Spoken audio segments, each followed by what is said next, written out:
मनुजा जी जबलपुर से।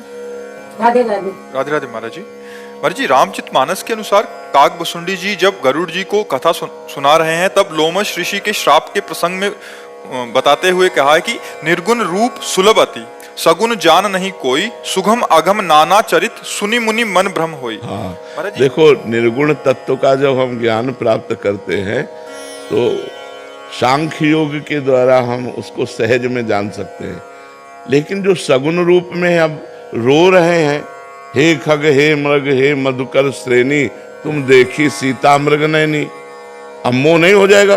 देखो सती जी को मोह हो गया जब भगवान श्री राम ऐसा पुकार करके कह रहे थे, हे खग हे मृग हे मधुकर श्रेणी, तुम देखी सीता मृग नैनी। तो भवानी जी के मन में आया कि दशरथ पुत्र राजकुमार है। उसी समय भगवान शंकर ने जय सच्चिदानंद परम धाम की जय। ये कैसे हो सकता है? भगवान शिव प्रणाम कर रहे हैं, जय सच्चिदानंद परम धाम, सच्चिद आनंद परम धाम स्वरूप। अगर ये परम धाम स्वरूप है तो जैसे शिव सर्वज्ञ वैसे सर्वज्ञ होने चाहिए। अगर ये सर्वज्ञ होते तो ये पूछते क्यों, हे खग हे मृग हे मधुकर श्रेणी, तुम देखी सीता मृग नैनी। अगर सर्वज्ञ नहीं तो शिव जी ने सच्चिदानंद कह के कैसे प्रणाम किया? अस संशय मन भयो अपारा। भगवान शंकर ने समझाया, सुनो ये लीला कर रहे हैं, मुनि धीर जोगी विमल संतत मन से जिनका ध्यान करते हैं ये परब्रह्म परमात्मा है। लेकिन सती जी के मन में बात शिव जी की जमी नहीं कि अगर परब्रह्म है तो हे खग मृग हे मधुकर श्रेणी, ये क्यों? भगवान शंकर ने कहा, जो तुम्हारे मन अति संदेहु तो किन जाय परीक्षा ले हो। गई और सीता का रूप धारण किया कि अगर ये राजकुमार दशरथ नंदन है तो देखते ही कहेंगे, आओ सीता मिल गई, आओ आओ सीते आओ। हे खग हे मृदु, जब रो रहे हैं तो देखते ही गले लग जाएंगे सीता, बस हम समझ जाएंगे राजकुमार है। लेकिन जो ही लता से निकली, जो उनका दशरथ नंदन राम, हे भवानी आपको प्रणाम करते हैं, और आप वृषभध्वज भगवान शिव के बिना कैसे? कहा बहोरी, कहां वृक्ष केतु, वृक्ष केतु जिनकी ध्वजा में धर्म का चिन्ह है, विपिन अकेली फिरो के हेतु, ये अकेले कैसे भगवान शंकर के बिना? सती जी कांप गए, क्योंकि तुरंत प्रणाम किया भगवान राम ने। सती जी कांप गई। अब देखती अनंत ब्रह्मांडों में अनंत राम, अनंत ब्रह्मा विष्णु महेश सब सेवा कर रहे। ओ वैभव की चकरा गई, खोपड़ी आंख मूंद के बैठ गए। तो फिर देखा तो फिर वो ऐसे पूछ रहे, हे खग हे मृग हे मधुकर। वापस आ गई। भगवान शंकर ने कहा, कुछ परीक्षा ली? इतना भयभीत हो चुकी थी भगवान की महिमा देखकर, उनका कछु न परीक्षा लील गुसाई कीन प्रणाम। तो कोई परीक्षा नहीं ली, बस जैसे आपने प्रणाम किया था वैसे ही हम प्रणाम करके आ गए। भगवान शंकर ने कहा, ऐसा कैसे हो सकता है? मेरे कहने पर संदेह नहीं गया और वहां केवल प्रणाम करके चली आई, झूठ। तब देखो शंकर धरि ध्याना, सती जो चरित कीन सब जाना, शिव संकल्प कीन मन माही, यही तन भेंट सती अपना। जाओ मैं तुम्हारा परित्याग करता हूं, आज से मैं पत्नी पद पर तुम्हें नहीं बैठा लूंगा, क्योंकि तुमने सीता का रूप धारण किया और सीता हमारी मां के समान पूज्य है। सबकी बुद्धि को प्रकाशित करने वाली देवी सती हैं। या देवी सर्वभूतेषु बुद्धि रूपेण संस्थिता, नमस्तस्यै नमस्तस्यै नमस्तस्यै नमो नमः। जब उनको सगुण चरित देख करके संशय हो गया तो और किसको नहीं हो सकता? इसीलिए काकभुसुंडी जी कहते, निर्गुण की महिमा समझना सहज है, लेकिन सगुण की महिमा। जब भगवान अपने सखाओं के साथ श्री बाल कृष्ण बैठे हुए हैं वृंदावन की कुंज में, कोई केला का पत्ता, कोई भाग का पत्ता, ऐसे बड़े बड़े पत्तों में अपनी अपनी भोजन सामग्री निकाली।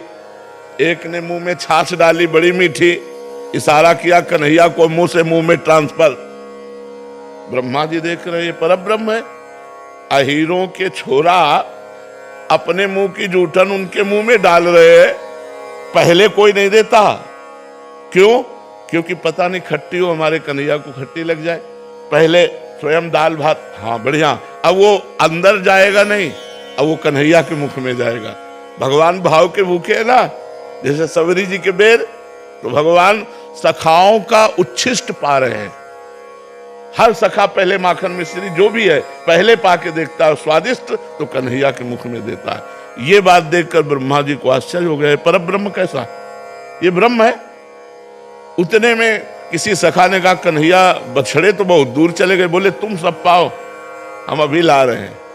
वही दाल भात का कवर हाथ में लिए हुए, बंसी फेट में खुशी हुई, बछड़ों को खोजने गए। ब्रह्मा जी ने सखाओं को गायब कर दिया, अपनी मायामयी नींद में सुला दिया।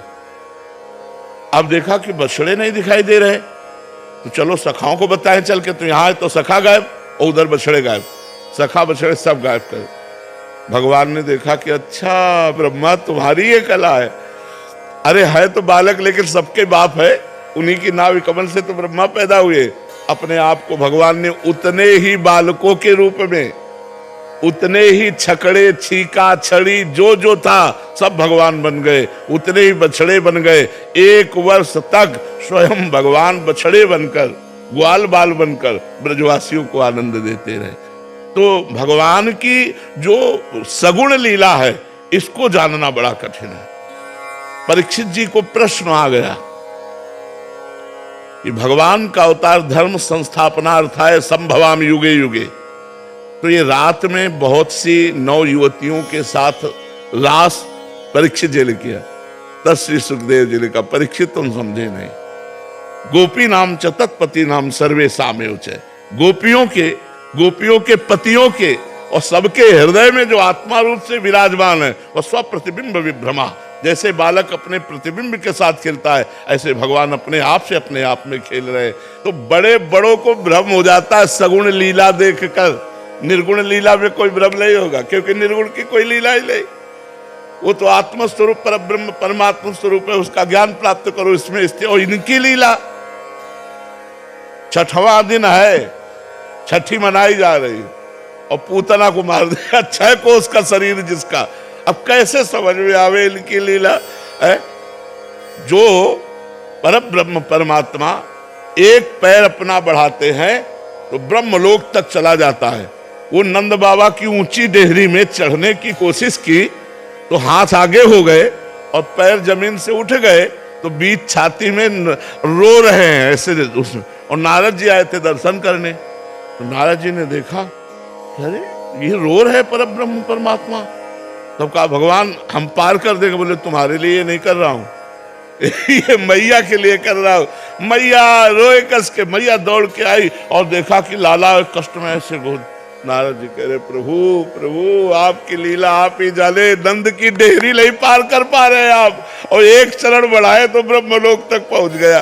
तो सगुण लीला को जानना अत्यंत कठिन है, निर्गुण को तो ज्ञान के द्वारा जाना जा सकता है।